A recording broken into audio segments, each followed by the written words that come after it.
Hi everyone, Dana here. You're getting a bit of Dana Unplugged tonight because I've been running around all day and haven't had a chance to put on any makeup or do my hair or anything. But I did promise you a cocoa apple cake and I screwed it up the first time. I've checked, the mic should be on, so your fingers crossed. I did a couple test ones and it seemed to work. Uh, for those who have no idea what I'm talking about, basically, I was going to do this cocoa apple cake for a stream, and I recorded me making the whole thing, and unfortunately, the sound wasn't on. So I'm trying it all again, this time with the sound on.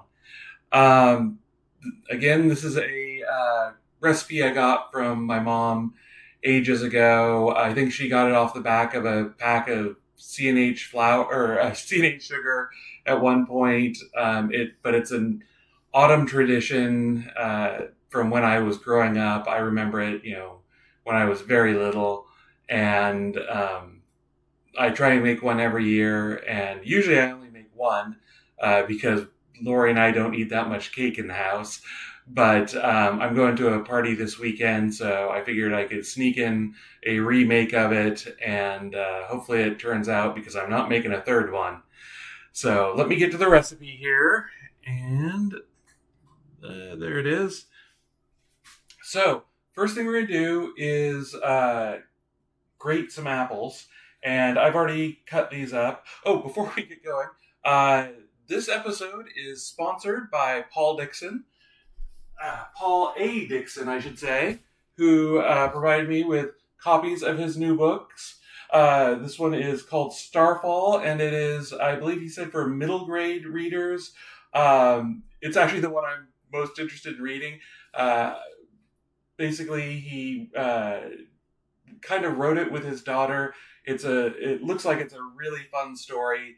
And then this one is a more, and that's called Starfall. I'm covering up the name.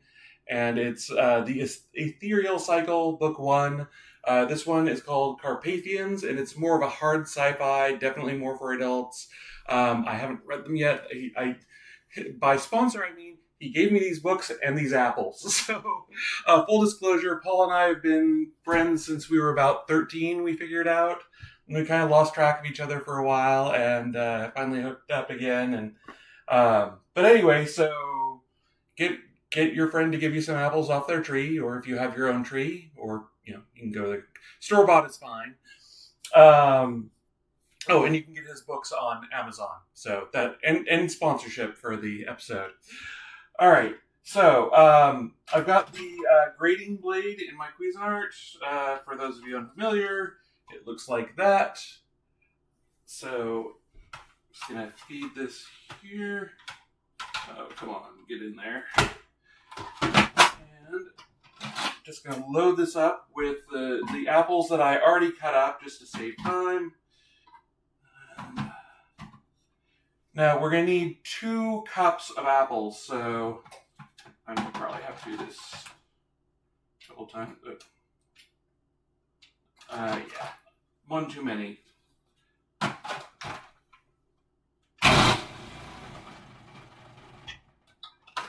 And just load them in.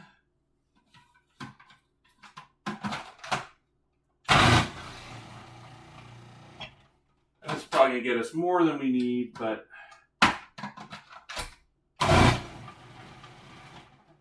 all right. So a 1 cup here. Now there are going to be, of course, some chunks left over. Just set those aside, or as a snack, I guess. And then set that aside for washing. And we're just going to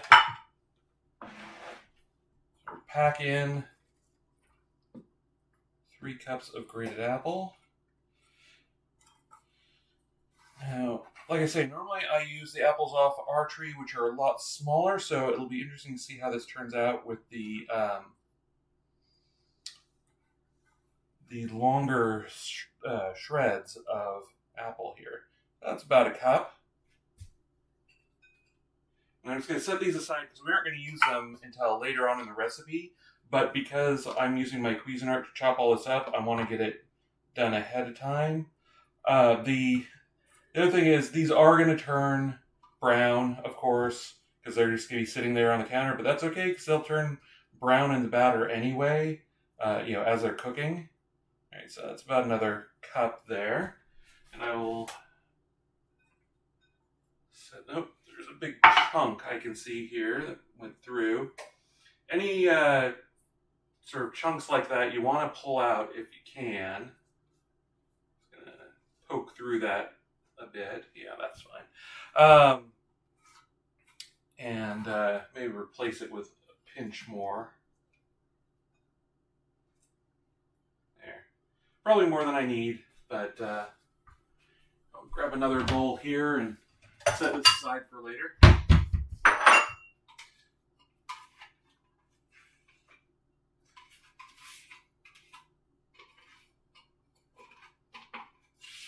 I'm just getting all the big chunks of apple out of here, more or less.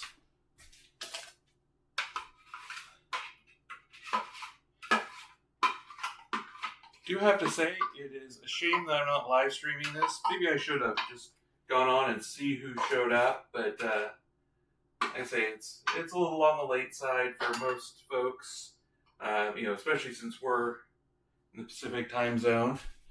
But I do miss having y'all here with me.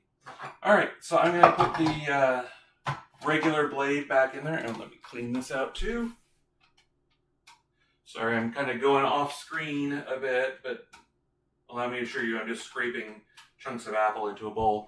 And you don't need to get this super clean because it's going to have apples in it in the end anyway.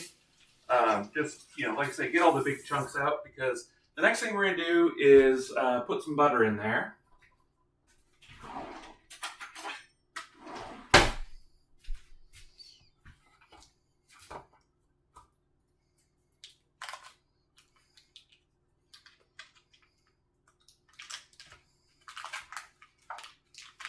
And so we're going to start off, as you can see there, with, 2 sticks of butter? Well, it calls for margarine. I've always made it with butter.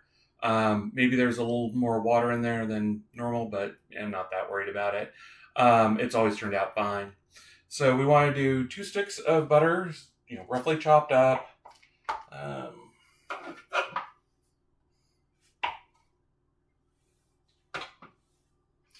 And of course, this always takes forever. For those unfamiliar with my show, I try and do, I'm not going to edit this other than to cut out a little dead space at the beginning and maybe at the end. But I show you exactly how long it takes me to make something. I don't edit it down like some of the cooking shows do and show you that it, pretend it only takes me 15 minutes to make something that actually takes an hour. So you can, maybe you're faster than I am, maybe you're slower, but this is how long it takes me to actually make this thing. Well, I am going to cut out the hour or was it between 60 and 70 minutes it's going to take to cook the whole thing because that would be very, very dull. And it would get my, I could have someone or ask y'all to just leave it on in the background or something. It would get my viewing numbers up for YouTube. But I'm not going to do that. That just seems mean. Also, I think Lori would want to use the kitchen before then, so I certainly wouldn't stand around here for it. All right, so that's the butter in there. And now we're going to get 2 cups of, and this is why I know it was a C&H package of sugar, because it calls for 2 cups of C&H granulated sugar. C&H, not a sponsor, but could be if they wanted, I guess. Let me clean this out here.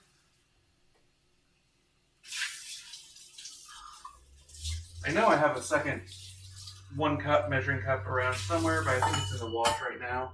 It's clean, it's just, might as well just clean this one and use it again.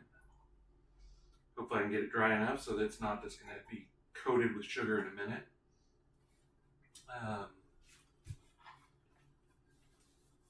As you can tell, I'm a professional. So, grab the sugar here. Yeah, set it on the cutting board for a second.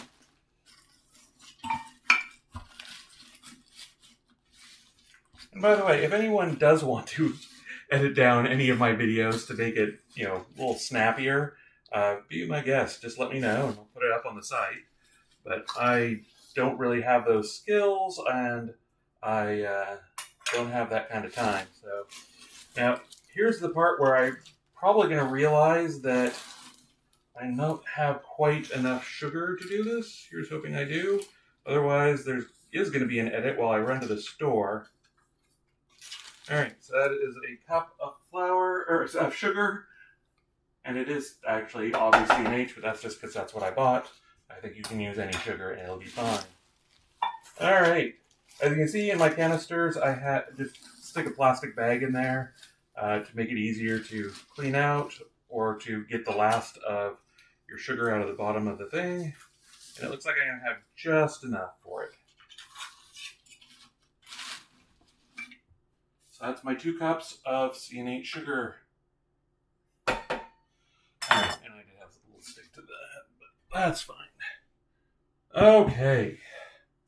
And 3 eggs. So, we've got 3 large eggs here. Let's see. I'm going to try and do the... longtime viewers will know I have a habit of breaking eggs on sharp surfaces like the edge of the Cuisinart or something like that. And I know that you're supposed to break your eggs on a flat surface like your countertop, but I can never bring myself to do it. So I'm trying actually to do that this time. We'll see how it goes.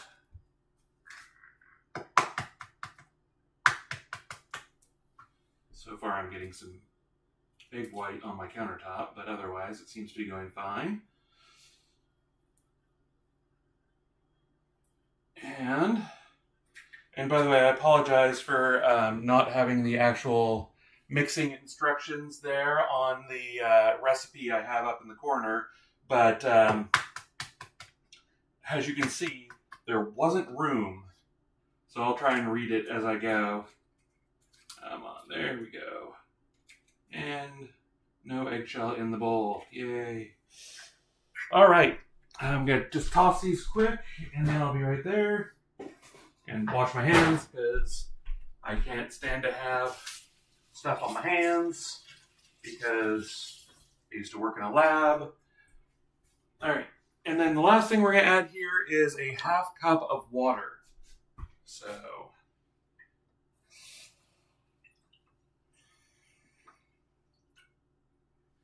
just set that down. So I should actually read the recipe here. It says, cream together till fluffy, 3 eggs, 2 cups of CNH granulated sugar, 2 sticks of margarine, and a half cup of water. Like I say, I use butter instead of margarine, and any sugar will work. Well, any white sugar will work, I should say. Don't use brown sugar. Don't use, things like that. I suppose Demiara would work. It'd be interesting. I've never tried it, but... Alright, so we are going to cream this together till fluffy. That means turn it on and let it go for a good long time. Oh. And this is normally the part when I'm recording, when I start asking folks how they're doing. And feel free to respond. I just won't be able to hear it. Put how you're doing in the comments. Remember, like and subscribe. Alright.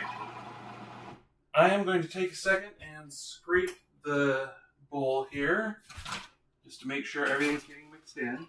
Now, it's still pretty lumpy at this point, so I am going to let it go for a lot longer than this. Now, it's expecting me to be using a mixer because this is a very old recipe. I don't think Cuisinarts or food processors had really been invented yet when this was written. So, maybe I should have used my stand mixer. I've always used my food processor, and it's been fine. So, you can turn that on and just let it go for a good long time. Let's see. Oh, in terms of the apples that I used, again, I'm honestly not sure what kind these are. Just about any kind will do. I think we used to use Red Delicious. I personally prefer something a little more flavor to it. Um, like a Granny. Well, you don't need to go full Granny Smith, but something with it's some kind of apple that you like to eat. Like I say, the more flavor the apple itself has, the more flavor it will impart to the cake. Now, there's a lot of different flavors in that cake, so the apple is kind of a background note. So don't stress about it too much. But I don't know, Paul, if you're out there, tell us what kind of apples these are. So, all right. This is smooth, not fluffy. Um, and I'm not sure how fluffy it's actually going to get, but I'll let it go for a little bit longer. It is forming what I would call soft peaks at this moment, so I think it can go a little bit longer and get some more air in there. I mean, honestly, if I wasn't recording this, I'd probably leave this going and walk off and check my email and do things like that for a while, and then come back and see how it turned out. But since we're recording, I'll stand here and monologue for a bit, just to, I'm actually kind of surprised that Becky hasn't come out because she's been harassing me all day, and I thought that I could, at least stand here and pet the cat while we're waiting for all this.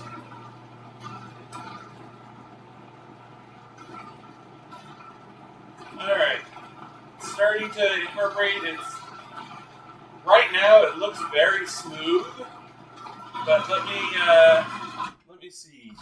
Yeah, it's still very liquidy. It's getting a lot of air in it, which I think is something we're trying for, but not really what I would call fluffy. And looking back on it, I don't think I've ever really gotten something very fluffy out of this. And it seems odd that it would call for that, considering that it's got that much water in there. I'm going to let it go for another minute or so just to see how it turns out. Like I say, I've made this every year since I was probably 18, and I'm just now realizing I've never actually bothered to get this fluffy. So we're actually going to do that, or at least try a little bit longer. And I think this is going to probably be fine. Alright. I'm now bored. It's not fluffy, but it is, it's, like I say, a little light. It's actually not even making soft peaks now. So, I don't know if I've made things better or worse. Yeah, it's just very liquid right now. But it is well combined, so that's what I'm personally going for. And now you're supposed to sift together all the dry ingredients. And I'm going to do my typical thing where I just dump them all in there and kind of mix them a bit as I dump them in and then let that combine. But you're supposed to sift together 2.5 cups of flour, 2 tablespoons of cocoa, a teaspoon each of baking soda, cinnamon, and allspice, and then add that to the mixture and mix well. I say I've never done that. It turns out fine. And I'm very lazy. So, let's set this up here. Again, just plain all-purpose flour. I think this is unbleached. I usually get unbleached if I can, not for any great purpose, but just it seems better. So this is also where I normally have you count with me because I am notorious for getting halfway through adding half cups of things and forgetting how many I've added. So this is two half cups. I'm going for, I need 5 because that'll make 2.5 cups. So that's 2. This is 3.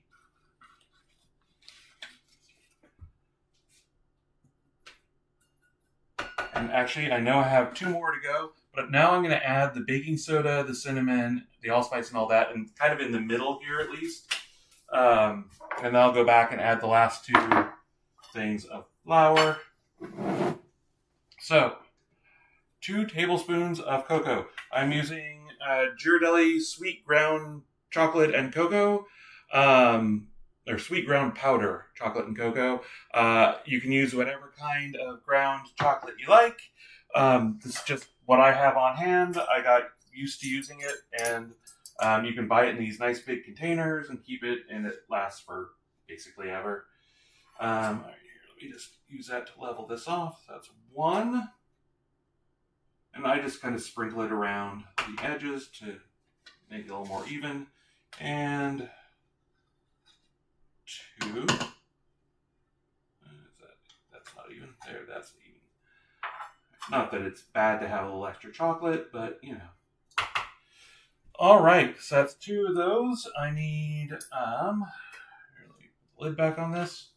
Set it off to the side. Get it out of the way. And so 2 tablespoons of cocoa, 1 teaspoon each of baking soda, not baking powder, baking soda.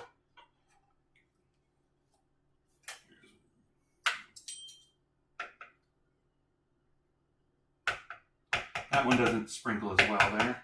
Then I'll rinse this out, just so I don't get cross-contamination. Again, another lab habit, but also just good kitchen practice. Again, if I were really a professional at this, I would have a bunch of spare teaspoons, but I'm not, and I don't, so there's that.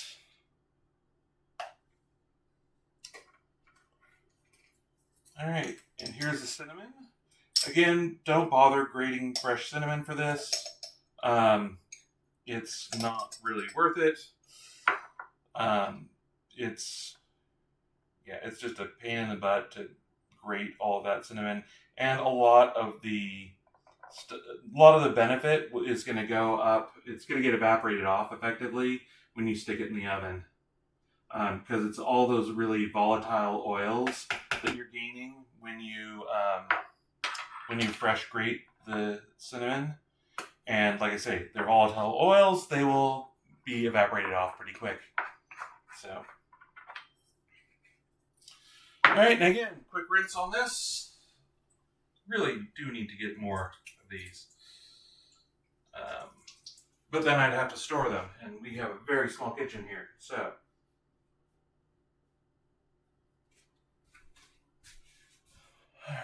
All right, and then allspice.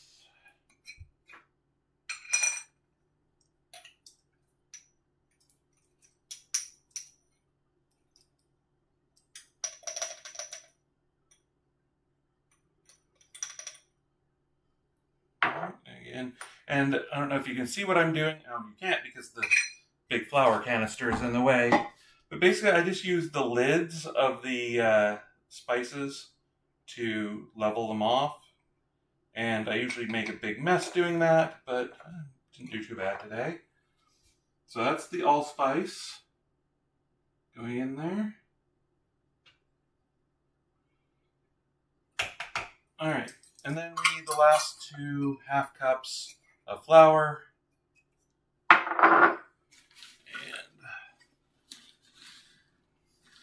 And someone remind me to put sugar on the grocery list, because we are basically out. All right, so 4. Come on, there we go. And 5. And this is what's called the dipping method, if you're familiar. All right. Okay. So that is all the dry ingredients. Let me go over them again. So 2.5 cups of all-purpose flour, 2 tablespoons of cocoa, 1 teaspoon each of baking soda, cinnamon, and allspice. All that is in there. We add it to the creamed mixture. And again, make your own joke at home about creamed mixture and stuff. Anyway, so we turn this on now.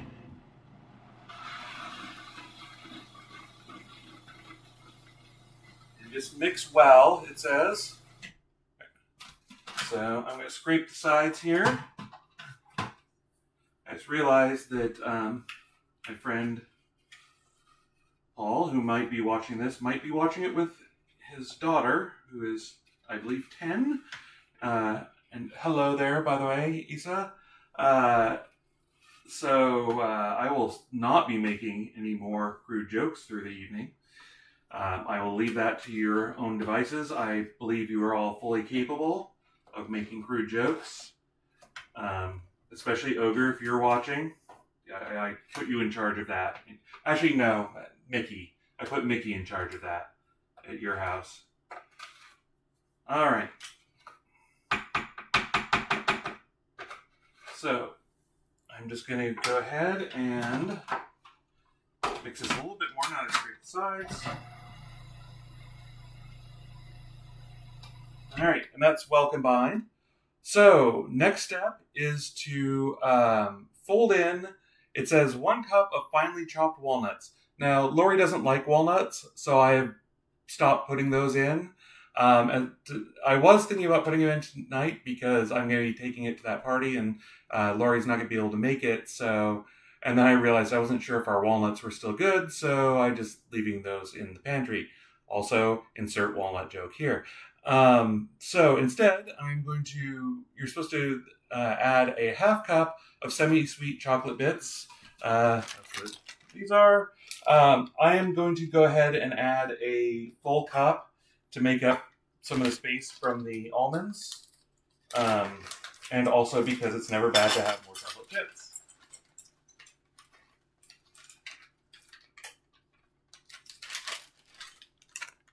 Okay, that's roughly a cup. I have more in the pantry, but I think that's about right. So I'm going to add about half of them in here. And then mix them in just like a couple pulses.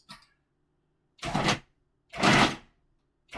I want them to be mixed in, but I don't want them to be chopped up finely. Because you want those nice big chunks in there. And then the last thing, after we mix those in, which I will do in a minute, but you're supposed to add the 2 cups of grated apples and a tablespoon of vanilla. And mix until well distributed, it says. I believe it says that. Until distributed evenly. That's what I meant to say. So, I've got the chocolate chips in. I'm now adding our apple, as you can see, nice and browned. But that's fine because, like I say, it would just brown in the oven anyway, even if I somehow managed to preserve it. I suppose I could have done by adding a lot of lemon juice, but that would throw off the flavor. So, there is our apple in there, and the vanilla. I'm just going to go ahead, and I'm not going to bother to rinse this out because it's already got cocoa powder in there anyway.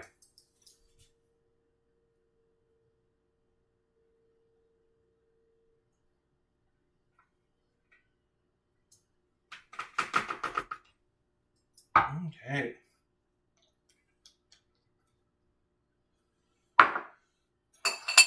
Set that in there, and I'm going to mix it all in.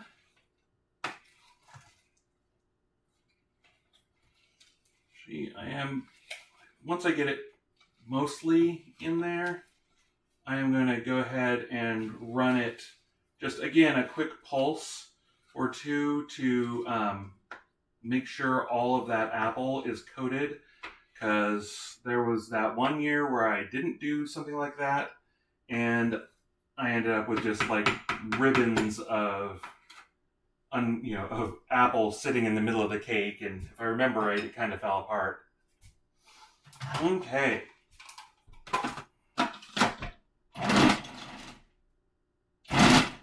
Okay. Again, don't want to do it too much because I don't want to get the chocolate chips all ground up. So now we prepare the vessel for cooking, which is creepier than I meant for that sound. This is what they refer to in the recipe as a loose bottom tube pan. You might also know it as an angel food pan. I think that's the same as what this is. It's basically two pieces. Looks like this. Actually, yeah, I can see the label on the bottom. It says angel pan. So I've had this forever. It's a little too big for this cake. They say you should go for a 10-inch loose bottom tube pan. That's what this is, but it's a little taller than you actually need. But it's what I've got, so it's what I've always used. I am going to spray that with some Pam. Again, other aerosolized greases are available. But I'm going to give it a good spray. Probably do this over the sink or with a gas mask on because I'm about to start coughing. But I really want to get as much of it covered with the grease as possible. And then what I'm going to do is take some of our flour and dump it in there.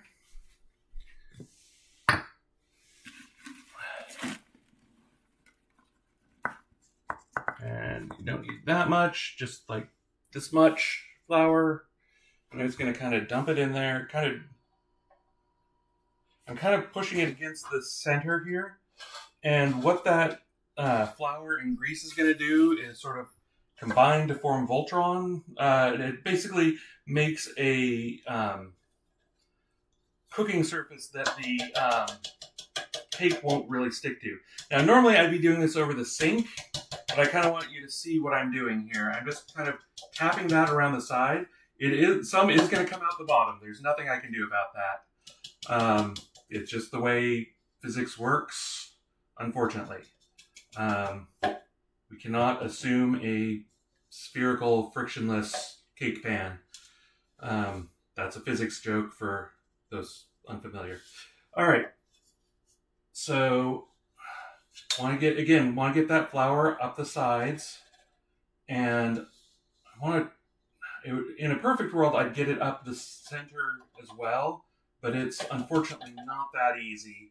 I always end up getting it stuck a little bit, so, yeah, this is kind of the hardest part of it. I suppose I could actually, at this point, take out the center and set it down. Yeah, I'll set it down here. I'm going to kind of tap it around the side again. Again, I'm making it a colossal mess. Do this over the sink. But there we go. That's actually a lot easier. It's a problem. I figure these things out, and then I don't make this for a year, and forget all of it.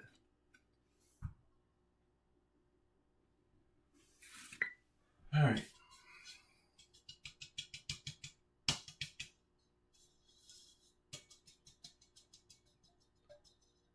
And all right, as you can see, I've got a sort of a flow of flour at the bottom here. I'm going to do this over the sink this time because I'm going to make a giant mess. But I'm just going to kind of tap that out over the center spire there. And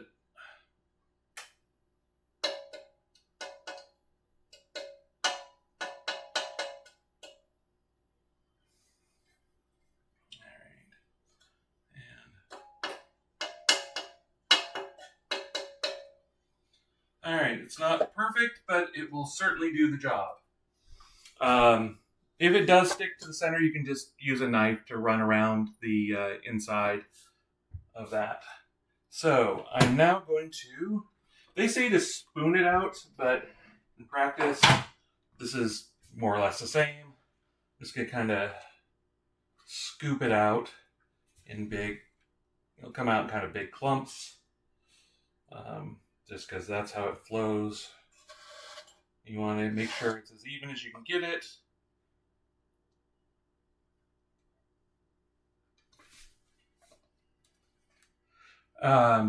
Now, it's probably a bad time to tell you that I started the oven preheating at 325 before we started. So, if you're following along at home, sorry about that. You'll know for next time, I guess. Sorry. Actually, 325 isn't too terribly hot. It should heat up pretty fast. And you can just let this set until it's ready to go.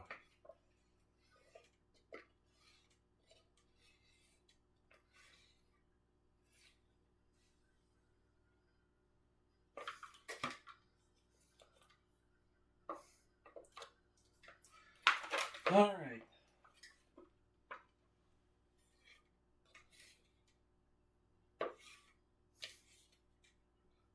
I'm half tempted to, when I'm at the party, get folks' reactions, basically live reviews from the audience, but they will have no idea what I'm talking about or why I'm shoving a camera phone in their face. So I think I will probably not do that, because I'm already weird enough, so...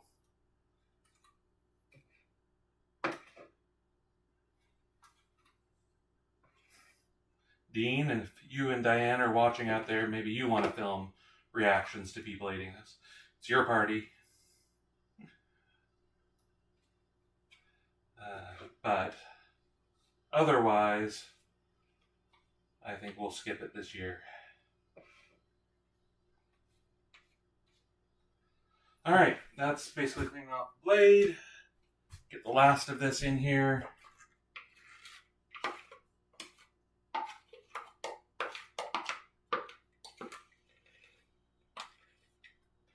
And you want it as even as you can. But you don't have to worry too much because it'll flow and spread out when you're baking anyway, so don't stress. I don't want to say it's foolproof because I have screwed it up in the past, but it's not a real unforgiving recipe. It's pretty good. And for example, I've gotten a little bit on the edge there, just like a dollop of the batter, and it's going to turn crispy and useless, but that's fine. Just chip it off and it's not going to hurt anything. So, and as always, the more batter you get in there, the more cake you end up with. So, all right, there we go. So I'm now going to stick this into the oven for 60 to 70 minutes, or until the cake test's done. And how you test to make sure a cake is done is you stick a toothpick down into the center, so like halfway between the center and the edge of the pan, and it's basically the thickest part of the cake. And if the toothpick comes out clean, then it's done. And if it comes out with chunks on it or batter on it, it needs to cook for a little bit longer. So there you go. I'll see you on the other side. Bye.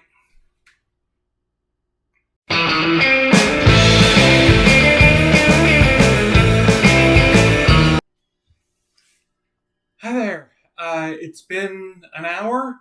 I've got a toothpick. Gonna check the cake. I just took it out, so I stick it right there in the center. Comes out, and as you can see, it's still got stuff stuck to it. So I'm going to put it back in for those last 10 minutes. See you in 10 minutes.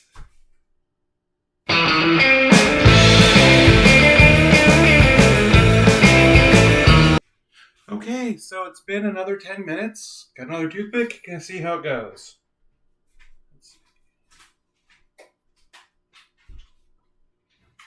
And as you can see, this one came out clean. So it's done, but it's still very hot from the oven. And if I try and take it out of the pan now, it's just gonna fall apart. So what we need to do is let it sit here for about an hour to let it cool. And then I'm gonna run a knife around the outside just to make sure that it's nice and loose from the pan. I'll take the inside out because remember the center bit, the spire there in the center, is separate, that and the base are separate from the outside of the pan. I'll let it cool probably for another couple hours, and which is going to keep me up real late tonight. And then after that, it should be good. I can take it off the bottom of the pan, and that'll be good. I'll serve it that way.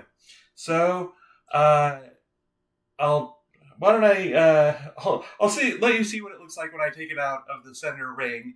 But I'm probably not going to record the last bit because I let this go a little too late.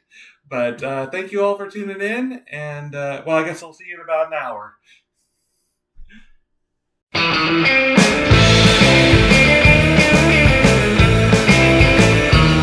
Okay, folks, it's been another hour. I'm going to at least take the outer ring off this. So first I'm going to run a knife around the outside. I'm going to be trying to basically push it against the outer ring here to keep from basically carving off the layer of the cake. And it probably didn't need that. The oil and flour mixture probably did a good enough job, but just to be on the safe side. All right, now this is probably not going to separate because for whatever reason, this tube pan, and I'm going to show you this, leaks out the bottom.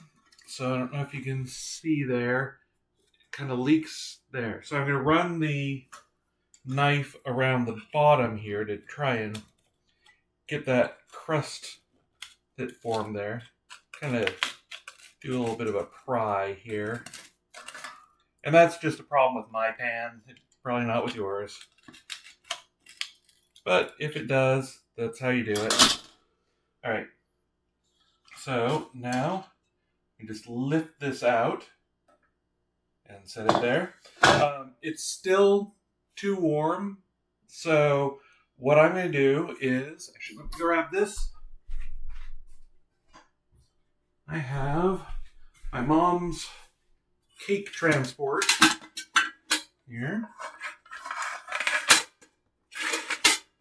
And I'm just going to set it here. Should have thought this out a little bit better, but got the base here. Just going to set this on here.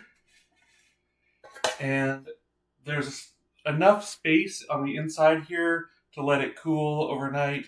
Now, I'm not expecting anyone else to have one of these. My advice is don't start baking at 8 at night. But sometimes these things happen. I mean, we all have those kinds of problems. Or maybe it's just me, honestly. I don't know. But I'm just going to set this here. In the morning, I'm going to basically run... here, I'll show you. I'll just run the knife... Well, I'm not even sure I'm going to have to run the knife along the bottom, but I'll use a couple of spatulas to lift the cake off. I'm going to try and do that without breaking the cake in half. Wish me luck. Not always successful, but it will still taste amazing. So that is my plan. That's what I'm going to do. I'm probably not going to record that part. So thank you for tuning in. And if you make the cake, let me know what you think. If you want to see what I thought of the last cocoa apple cake I made, I believe it's in episode 202, the second episode of the new season. And that's also where I show you how to make whipped cream, which is how I recommend you serve this. Just cut a nice thick wedge, put some fresh whipped cream on it. It will taste amazing. Like I say, let me know if you make it in the comments. Like and subscribe. And I will see you next time. Take care.